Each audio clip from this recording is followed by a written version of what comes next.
ಓಂ ಶಾಂತಿ. ದಿನಾಂಕ ಆಗಿದ್ದೆ 2/5/2026. ಈ ಡ್ರಾಮಾದಲ್ಲಿ ವಿನಾಶದ ಬಹಳ ಭಾರಿ ನೊಂದಾವಣೆಯಿದೆ.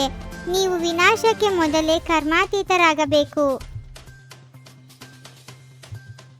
ಮಧುಬನವು ಎಲ್ಲ ಮಕ್ಕಳನ್ನು ಆಕರ್ಷಣೆ ಮಾಡುತ್ತದೆ, ಏಕೆಂದರೆ ಇಲ್ಲಿ ಈಶ್ವರ್ಯ ಪರಿವಾರವಿದೆ.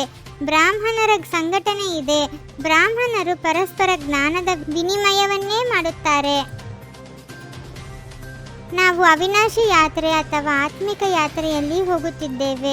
ಯಾವ ಯಾತ್ರೆಯಿಂದ ನಾವು ಹಿಂತಿರುಗಿ ಮತ್ತೆ ಇದೇ ಮೃತ್ಯುಲೋಕದಲ್ಲಿ ಬರುವುದಿಲ್ಲ. ನೀವು ಭಾಗ್ಯಶಾಲಿ ನಕ್ಷತ್ರಗಳಿಗೆ ಈಗ ಅರ್ಥವಾಗಿದೆ. ಇದನ್ನು ಪಕ್ಕಾ ನೆನಪು ಮಾಡಿಕೊಳ್ಳಬೇಕಾಗಿದೆ. ನಾವು ಆತ್ಮರು ಪಾತ್ರವನ್ನು ಅಭಿನಯಿಸುತ್ತಿದ್ದೇವೆ ಎಂದು. ನಾವು ಆತ್ಮರಾಗಿದ್ದೇವೆ. ಈ ಶರೀರ ರೂಪಿ ವಸ್ತ್ರವನ್ನು ಬಿಟ್ಟು ಹೋಗಿ ಇನ್ನೊಂದನ್ನು ತೆಗೆದುಕೊಳ್ಳುತ್ತೇವೆ. ಇದು 84 ಜನ್ಮಗಳ ಹಳೆಯ ವಸ್ತ್ರವಾಗಿದೆ. ಇಲ್ಲಂತೂ ನಾನು ನಿರ್ಗುಣನಲ್ಲಿ ಯಾವುದೇ ಗುಣವಿಲ್ಲವೆಂದು ಹೇಳುತ್ತಾರೆ. ತಂದೆಯೇ ಪುನಃ ಇಂತಹ ಗುಣವಂತರನ್ನಾಗಿ ಮಾಡುತ್ತಾರೆ. ಕಲಿಯುಗವು ಅಂಧಕಾರವಾಗಿದೆ. ಈಗ ರಾವಣ ರಾಜ್ಯದ ಅಂತ್ಯವಾಗಿದೆ. ರಾಮರಾಜ್ಯದ ಆದಿಯಾಗುವುದಿದೆ. ಈಗ ಸಂಗಮ ಯುಗವಾಗಿದೆ. ಯಾವಾಗ ಪತಿತರ ವಿನಾಶವಾಗುವುದೋ ಆಗಲೇ ಶಾಂತಿಯ ರಾಜ್ಯವು ಸ್ಥಾಪನೆಯಾಗುವುದು. ಈ ಸಮಯದಲ್ಲಿ ಸುಖವಂತೂ ಯಾರಿಗೂ ಇಲ್ಲ. ಎಲ್ಲರೂ ತಮೋಪ್ರಧಾನ ದುಃಖಿಯಾಗಿ ಬಿಟ್ಟಿದ್ದಾರೆ. ಲಕ್ಷ್ಮೀನಾರಾಯಣರು ಅವಶ್ಯವಾಗಿ ಸ್ವರ್ಗದ ಮಾಲೀಕರಾಗಿದ್ದರು, ಪೂಜ್ಯರಾಗಿದ್ದರು. ಈಗ ಪುನಃ ಪೂಜ್ಯರಾಗುತ್ತಿದ್ದಾರೆ. ಇಲ್ಲಿ ಬಂದಾಗ ನೆನಪಿನ ಯಾತ್ರೆಯು ಚೆನ್ನಾಗಿರುತ್ತದೆ. ಮನೆಯಲ್ಲಿ ಕುಳಿತುಕೊಂಡಾಗ ನೆನಪಿನ ಯಾತ್ರೆಯು ಕಡಿಮೆಯಾಗಿ ಬಿಡುತ್ತದೆ ಎಂದಲ್ಲ. ಆತ್ಮಕ್ಕೆ ಜ್ಞಾನವಿದೆ. ಸಮ್ಮುಖದಲ್ಲಿ ಕೇಳುವುದು ಬಹಳ ಚೆನ್ನಾಗಿರುತ್ತದೆ. ತ್ವಮೇವ ಮಾತಾಶ್ಚ ಪಿತಾ ಎಂದು ಹೇಳುತ್ತೀರಿ. ನನಗೆ ಯಾವುದೇ ತಂದೆ ತಾಯಿ ಇಲ್ಲ. ನಾನು ಕೇವಲ ಶರೀರದ ಆಧಾರವನ್ನು ತೆಗೆದುಕೊಂಡು ಪಾತ್ರವನ್ನು ಅಭಿನಯಿಸುತ್ತೇನೆ. ಅಲ್ಲಂತೂ ವಿಕಾರಿಗಳು ಜೊತೆಯಲ್ಲಿರುತ್ತಾರೆ, ಆದ್ದರಿಂದ ಅವರ ಆಕರ್ಷಣೆ ಆಗುತ್ತದೆ. ಇಲ್ಲಂತೂ ಯಾರದೇ ಆಕರ್ಷಣೆ ಆಗುವುದಿಲ್ಲ.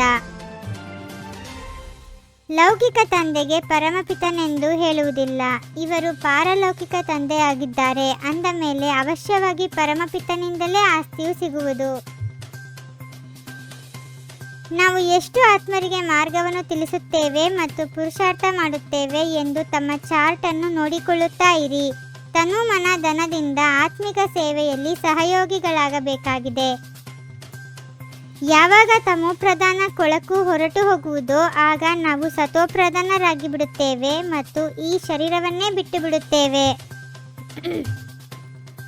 ನೀವು ತಂದೆಯನ್ನು ನೆನಪು ಮಾಡಿದ್ದೇ ಆದರೆ ಸ್ವರ್ಗದ ಆಸ್ತಿಯು ನಿಮ್ಮದಾಗುವುದು. ನೀವು ವಿಶ್ವದ ಮಾಲೀಕರಾಗಿ ಬಿಡುತ್ತೀರಿ. ಎಲ್ಲರಿಗೆ ತಂದೆಯ ಪರಿಚಯ ನೀಡಿ ಆಸ್ತಿಗೆ ಅಧಿಕಾರಿಗಳನ್ನಾಗಿ ಮಾಡಬೇಕಾಗಿದೆ. ವಿನಾಶಕ್ಕೆ ಮೊದಲೇ ಕರ್ಮಾತೀತರಾಗಲು ತಂದೆಯ ನೆನಪಿನಲ್ಲಿರಬೇಕಾಗಿದೆ. ತಂದೆಯ ಸಮಾನ ಮೋಹಾಜೀತರಾಗಬೇಕಾಗಿದೆ. ಆತ್ಮಕ್ಕೆ ಆತ್ಮದ ಜೊತೆ ಉಂಟಾಗಿರುವ ಮೋಹವನ್ನು ತೆಗೆದು ಒಬ್ಬ ತಂದೆಯೊಂದಿಗೆ ಪ್ರೀತಿಯ ನೀಡಬೇಕಾಗಿದೆ. ಸರ್ವಶಕ್ತಿವಂತನ ಜೊತೆಯ ಸ್ಮೃತಿಯ ಮೂಲಕ ಸಮಸ್ಯೆಗಳನ್ನು ದೂರಗೊಳಿಸುವಂತಹ ಪರಮಾತ್ಮ ಸ್ನೇಹಿ ಭವ. ಯಾವ ಮಕ್ಕಳು ಪರಮಾತ್ಮ ಸ್ನೇಹಿಯಾಗಿರುತ್ತಾರೆಯೋ ಅವರು ಸ್ನೇಹಿಯನ್ನು ಸದಾ ಜೊತೆಯಲ್ಲಿ ಇಟ್ಟುಕೊಳ್ಳುತ್ತಾರೆ.